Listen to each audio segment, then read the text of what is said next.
ये लोग समझ नहीं पाए हैं। जब देश जनता कर्फ्यू के लिए हिंदुस्तान का हर कोना निकल पड़ता है, तब उस चेतना की अनुभूति है। जब देश ताली थाली बजा करके कोरोना वॉरियर के साथ कंधे से कंधा मिला करके खड़ा हो जाता है, तब चेतना की अनुभूति होती है। जब दिया जला करके कोरोना वॉरियर की शुभकामना देने के लिए देश निकल पड़ता है, तब उस चेतना की अनुभूति होती है। दुनिया कोरोना के कालखंड में वैक्सीन लेना या न लेना, वैक्सीन काम का है कि नहीं है, उस उलझन में जी रहा था। उस समय मेरे देश के गांव गरीब भी 200 करोड़ डोज दुनिया को चौंका देने वाला काम करके दिखा देते हैं। यही चेतना है, यही सामर्थ्य है। इस सामर्थ्य ने आज देश को एक नई ताकत दी है। मेरे प्यारे भाइयों बहनों, तीसरा एक महत्वपूर्ण सामर्थ्य मैं देख रहा हूं। जैसे एस्पिरेशनल सोसाइटी, जैसे पुनर्जागरण, वैसे ही आजादी के इतने दशकों के बाद पूरे विश्व का भारत की तरफ देखने का नजरिया बदल चुका है। विश्व भारत की तरफ गर्व से देख रहा है, अपेक्षा से देख रहा है। समस्याओं का समाधान भारत की धरती पर दुनिया खोजने लगी है। दोस्तों, विश्व का ये बदलाव, विश्व की सोच में ये परिवर्तन 75 साल की हमारी अनुभव यात्रा का परिणाम है। हम जिस प्रकार से संकल्पों लेकर चल पड़े हैं, दुनिया इसे देख रही है और आखिरकार विश्व भी उम्मीदें लेकर के जी रहा है।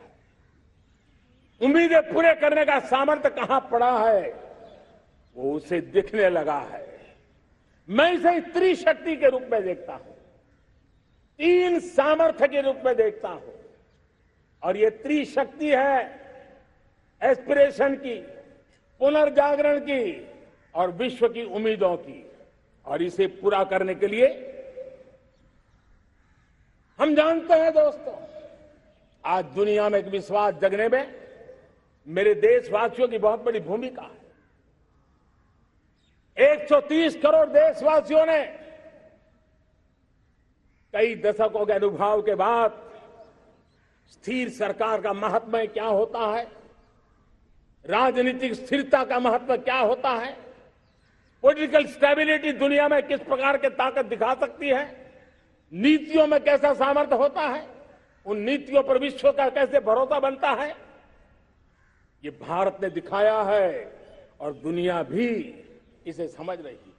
और हम जब राजनीतिक स्थिरता हो, नीतियों में गतिशीलता हो, निर्णयों में तेजी हो, सर्वव्यापकता हो, सर्वसमावेशकता हो, तो विकास के लिए हर कोई भागीदार बनता है। हमने सबका साथ सबका विकास का मंत्र लेकर के हम चले थे, लेकिन देखते ही देखते देशवासियों ने सबका विश्वास और सबका प्रयास से उसमें और रंग भर दिए हैं। और इसलिए हमने देखा है हमारी सामूहिक शक्ति को, हमारे सामूहिक सामर्थ्य को हमने देखा है।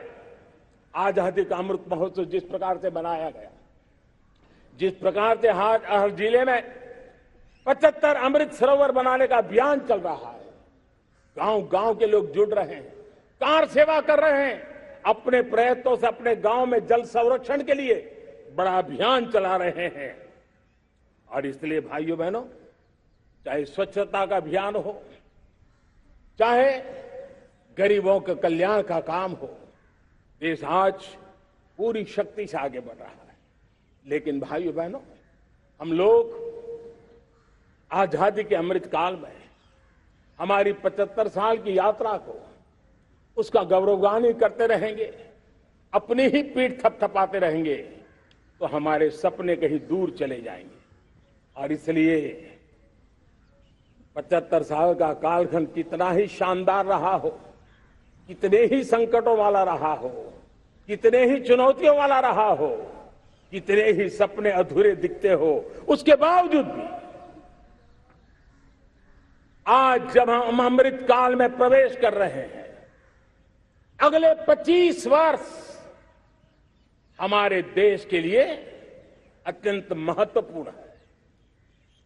और इसलिए जब मैं आज मेरे सामने लाल किले पर से 130 करोड़ देशवासियों के सामर्थ्य का स्मरण करता हूं,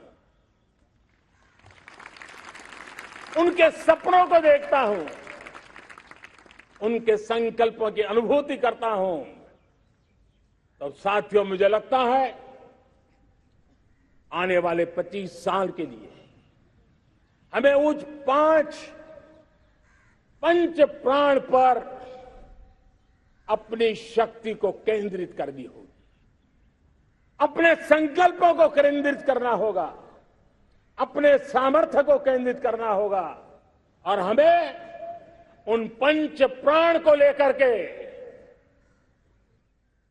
2047 जब आजादी के 100 साल होंगे, आजादी के दीवानों के सारे सपने पूरे करने का जिम्मा उठा करके चलना होगा।